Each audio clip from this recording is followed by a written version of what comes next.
First of all, good morning students. I hope you are fine. आज हम आपका 7th class का science का हीट चैप्टर कंप्लीट करेंगे स्टूडेंट्स। इस चैप्टर में हमने टेम्परेचर से रिलेटेड पढ़ा, हीट के ट्रांसफ़र से रिलेटेड पढ़ा कि हीट एक प्लेस से दूसरे प्लेस पे कैसे ट्रांसफ़र होती है, थर्मोमीटर से रिलेटेड पढ़ा। आज हम आपकी एक्टिविटी 4.9 स्टार्ट करेंगे स्टूडेंट्स। इस एक्टिविटी में आपका क्या बोलता है, लाइट अ कैंडल, एक कैंडल को हमने जलाया, keep one hand above the flame and one hand on the side of flame. हमने एक हाथ को तो हमारे जो कैंडल है उसके साइड में रखा और दूसरे को बिल्कुल कैंडल के ऊपर रखा, जैसा कि आपका ये फिगर में आपका दिखाया हुआ है, ये देख सकते हैं आप। उसके बाद क्या बोलता है कि do you hands feel equally hot, क्या आपके दोनों हाथ एक समान ही गर्मी महसूस करते हैं, एक जैसे ही हॉटनेस फील करते हैं।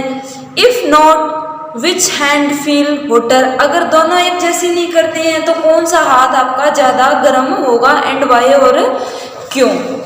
तो इसमें आपका आगे क्या आता है students, notice that toward the top the air gets heated by convention, जो आपकी ऊपर की एयर है कैंडल के, वो किस प्रोसेस से हीट हो रही है, कन्वेक्शन से। कैसे, ठंडी एयर जो हमारी कैंडल के नज़दीक की जो एयर है वो हॉट होकर ऊपर जा रही है, ऊपर से जो ठंडी एयर है, कोल्ड एयर है, वो नीचे आ रही है, फिर वो हॉट होकर ऊपर जा रही है। ऐसे कन्वेक्शन के थ्रू हमारी क्या है, हॉट हो रही है air. Therefore the hand above the flame feel hot, इस प्रकार जो आपका कैंडल के ऊपर का हैंड है वो क्या है, हॉटनेस ज़्यादा फील करेगा।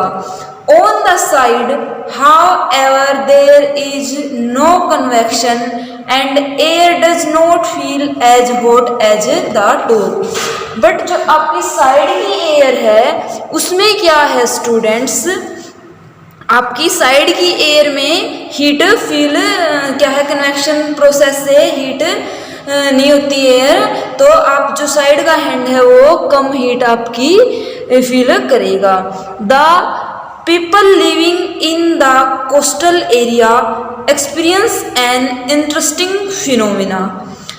कोस्टल का मतलब होता है जो समुद्र तट के किनारे जो शहर हैं जो या स्टेट हैं स्टूडेंट्स, वहाँ जो लोग रहते हैं उन लोगों के एक्सपीरियंस के बारे में बात करता है। ड्यूरिंग द डे, दिन के दौरान क्या होता है, the land gets heated faster than the water, जो हमारी धरती है वो वाटर की कंपेयर में ज़्यादा ईजिली और ज़्यादा जल्दी क्या है, हॉट होती है, गर्म होती है। The air over the land become hotter and rise up, जो लैंड की एयर है वो हॉट होती है, क्योंकि लैंड हॉट होगी तो उसके ऊपर से जो एयर फ्लो करेगी वो भी हॉट होगी और ऊपर की तरफ क्या है आपका उठती है।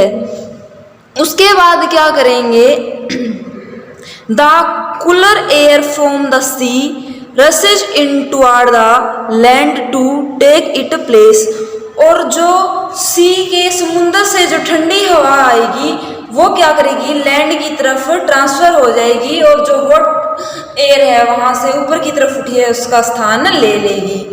The warmer air from the land move toward the sea complete the cycle, और फिर इसी तरह से क्या करेगी, जो आपकी हॉट एयर लैंड से वो सी की तरफ, समुद्र की तरफ क्या है, ट्रांसफ़र हो जाएगी। ऐसे एक साइकिल पूरा होता रहेगा। क्या है, गर्म जो हवा है धरती से समुद्र की तरफ जाएगी, समुद्र से ठंडी हवा धरती की तरफ आएगी, तो एक साइकिल सा बन जाएगा स्टूडेंट्स। इस साइकिल को, इस प्रोसेस को क्या बोलते हैं, the air from the sea is called the sea breeze, जो एयर आती है सी से, समुंदर से, तो जो ये साइकिल पूरा करती है इसको हम क्या बोलेंगे, सी ब्रिज बोलेंगे। To receive the cooler sea breeze the window of the houses in coastal area are made to the face of the sea, जो कोस्टल एरिया के हाउसेज होते हैं स्टूडेंट्स उनमें जो विंडो लगाई जाती है, खिड़की लगाई जाती है, वो समुद्र की तरफ लगाई जाती है ताकि समुद्र से ठंडी हवा आ सके। At night it is exactly the reverse, और रात में यही प्रोसेस क्या है स्टूडेंट्स, बिल्कुल उल्टी हो जाती है।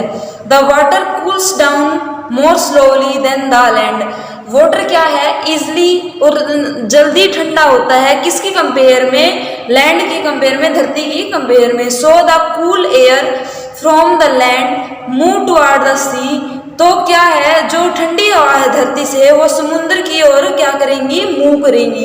This is called the land bridge, तो ये क्या कहलाएगा, लैंड ब्रिज। जब ठंडी हवा समुंदर से धरती की तरफ जाती है, लैंड की तरफ जाती है, उस प्रोसेस को हम क्या बोलते हैं, सी ब्रिज। और जब धरती से समुंदर की तरफ जाती है, नाइट की जो प्रोसेस होती है उसको क्या बोलते हैं, लैंड ब्रिज। अब देखो बात आती है स्टूडेंट्स, आपका ये फिगर में दिखाया हुआ है, डे टाइम में क्या होता है, जो आपकी कोल्ड एयर है वो सी से लैंड की तरफ जा रही है, और नाइट टाइम में लैंड से एयर सी की तरफ जा रही है। तो एक हॉट कूल एयर का एक साइकिल पूरा होता रहता है। अब बात आती है स्टूडेंट्स, सन से जो रेडिएशन आती है, सन से जो हमें गर्मी मिलती है, उसको क्या प्रोसेस होती है, जो सन से हमें लाइट मिलती है, एनर्जी मिलती है, गर्मी मिलती है स्टूडेंट्स, उसका क्या प्रोसेस होता है, वो किस फॉर्म में ट्रांसफर होती है। When we come out in the sun, जब हम सन की प्रेजेंस में आते हैं, वी फील वार्म, तो हम क्या फील करते हैं, गर्मी फील करते हैं। How does the heat from the sun reach us, तो जो सन से हीट है वो हमारे तक कैसे पहुंचती है। It can not reach us by conduction और convection as there is no medium such as air in most part of the space between the earth and the sun. तो क्या है स्टूडेंट्स, जो सन से हमें हॉटनेस मिलती है, गर्मी मिलती है, उसका जो हमारे तक पहुंचने का तरीका है वो कंडक्शन और कन्वेक्शन नहीं है, क्योंकि जो हमारी गर्मी हमें सन से मिलती है उसे हमारे तक पहुंचने में किसी मीडियम की जरूरत नहीं होती है। From the sun the heat come to us by another process known as radiation, जो सन से, सूरज से हमारे पास जो लाइट आती है, जो गर्मी आती है, उसको जो प्रोसेस है रेडिएशन है। रेडिएशन की फॉर्म में सूरज से, सन से गर्मी हम तक पहुंचती है। The transfer of heat bye radiation does not require any medium, जो रेडिएशन की फॉर्म में हीट का ट्रांसफर होता है स्टूडेंट्स, तो उसे किसी मीडियम की जरूरत नहीं होती। It can take place whether a medium is present और नोट, इसे कोई फर्क नहीं पड़ता कि कोई मीडियम प्रेजेंट है या नहीं है। When we sit in front of a room heater, we get heat by this process, जब हम किसी भी रूम में हीटर के सामने बैठे होते हैं तो हम जब गर्म होते हैं, हमारी बॉडी गर्म होती है, तो रेडिएशन प्रोसेस के थ्रू ही हमारी बॉडी क्या है, गर्म होती है। All hot bodies radiate heat, जो जितनी भी हॉट बॉडी होती हैं वो क्या करती हैं, हीट को रेडिएशन की फॉर्म में रिलीज करती हैं। When this heat falls on some object, जब ये हीट किसी भी वस्तु पे पड़ती है, a part of it is reflected, a part is observed and a part may be transmitted. तो उस हीट का, उस रेडिएशन का कुछ पार्ट तो क्या है, जिस ऑब्जेक्ट पे गिरती है वो एब्जॉर्ब कर लेता है अपने अंदर, कुछ रिफ्लेक्ट कर देता है, मतलब कि वापस भेज देता है, कुछ को ट्रांसमिट कर देता है, मतलब कि अपने अंदर से जाने देता है। The temperature of the object increase due to the absorb part of the heat, किसी भी ऑब्जेक्ट का टेम्परेचर कब बढ़ता है स्टूडेंट, जब वो हीट को अपने अंदर एब्जॉर्ब करता है। Why are you advise to use an umbrella when you go out in the sun, आप एक अम्ब्रेला यूज करने के लिए क्यों बोलते हैं जब आप सनलाइट में जाते हैं। Kinds of clothes we wear in summer and winter, देखो हम गर्मियों और सर्दियों में अलग अलग तरह के कपड़े डालते हैं। गर्मियों में हम ज़्यादा हल्के रंग के कपड़े डालते हैं, क्योंकि हल्के रंग के कपड़े क्या हैं, ज़्यादा हीट एब्जॉर्ब नहीं करते, हमें गर्मी कम फील होती है। और ज़्यादातर कॉटन के जो क्लॉथ्स हैं उनका यूज किया जाता है। और सर्दियों में क्या है, डार्क कलर के और वूल ऊनी कपड़े हम क्या है यूज़ करते हैं। Take 2 identical tin cans, paint the outer surface of one black and of the other white. 2 tank लिए हैं स्टूडेंट्स, उनको पेंट किया है, एक को ब्लैक और एक को white. Pour equal amount of water in each and leave them in the mid day sun for about an hour. दोनों में सेम अमाउंट डाली गई है वाटर की और उनको 1-1 घंटे के लिए दोनों को सेम लाइट में सन की में छोड़ दिया गया है। Measure the temperature of water in both the cans, इन दोनों कैंस का वाटर का टेम्परेचर मेजर किया गया। Do you find any difference in the temperature, क्या इनके टेम्परेचर में डिफरेंस होगा? हाँ बिल्कुल होगा स्टूडेंट्स। इन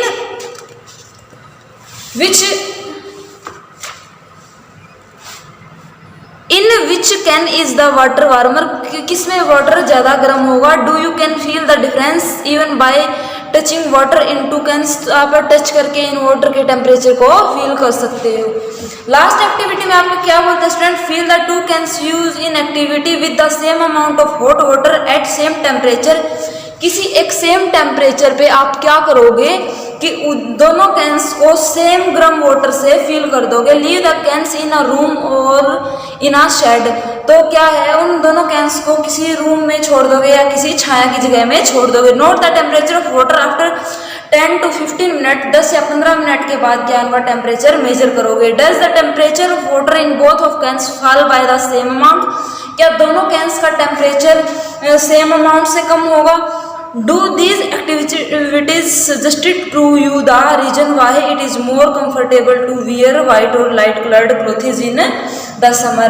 जो ये आपका एक्सपीरियंस है स्टूडेंट्स कैंस का, आप दोनों को एक ब्लैक कलर करके एक वाइट कलर करके सन की प्रेजेंस में रखोगे, टेम्परेचर नोट करोगे, यही आपका रीजन क्लियर कर देगा कि गर्मियों में हम हल्के रंग के और सूती वस्त्र क्यों डालते हैं ज़्यादा और सर्दियों में डार्क कलर के क्यों डालते हैं। Dark surface absorb more heat, therefore we feel comfortable with dark colored clothes in the winter। Dark colour के जो क्लॉथेज होते हैं वो स्टूडेंट क्या करते हैं, हीट को ज़्यादा एब्जॉर्ब करते हैं, तो हम सर्दियों में इसीलिए क्या है डार्क कलर के कपड़े डालते हैं ताकि हम कंफर्टेबल फील कर सकें। Light coloured clothes reflect most of heat that fall on the and therefore we feel more comfortable wearing them in the summer. जो लाइट कलर होते हैं स्टूडेंट्स वो हीट को क्या कर देते हैं, रिफ्लेक्ट कर देते हैं, ज़्यादातर एब्जॉर्ब नहीं करते, इसीलिए हम लाइट कलर के क्लॉथेज का यूज़ करते हैं कहाँ, सर्दियों में। इसके बाद आपका बोलता है students woollen clothes keep us warm in winter. जो ऊनी वस्त्र होते हैं हमें गर्म क्यों करते हैं सर्दियों में। In the winter we use woollen clothes, wool is a pure conductor of heat.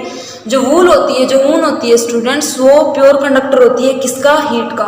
More ever, और इसके अतिरिक्त क्या है, there is air trapped in between the wool fibre. जब वूल फाइबर, जब ऊनी रेशों के अंदर क्या है एयर जाती है, this air prevent the flow of heat from our body to the cold surrounding. तो ये हीट क्या प्रिवेंट करती है, हमारी बॉडी से जो हीट रिलीज होती है उसको सराउंडिंग में आने से, अपने बाहर के इन्वायरमेंट में आने से। सो वी विल फार्म, तो क्या है हम गर्म महसूस करते हैं। Suppose you are given the choice winter of using either one thick blanket और 2 thin blanket joined together, what would you choose and why? Remember that there would be layer of air in between the blankets। तो आप इनमें से कौन सा blanket करोगे, जो 2 layer वाला है वो, या एक ही हैवी ब्लैंकेट, आप 2 लेयर वाला ब्लैंकेट यूज करोगे क्योंकि उसमें क्या है एयर ट्रैप होकर हमारी बॉडी की हीट को बाहर नहीं जाने देगी। तो ये आपका चैप्टर यहाँ खत्म होता है स्टूडेंट्स। आई होप आप अच्छे से समझ पाए होंगे। Thank you so much.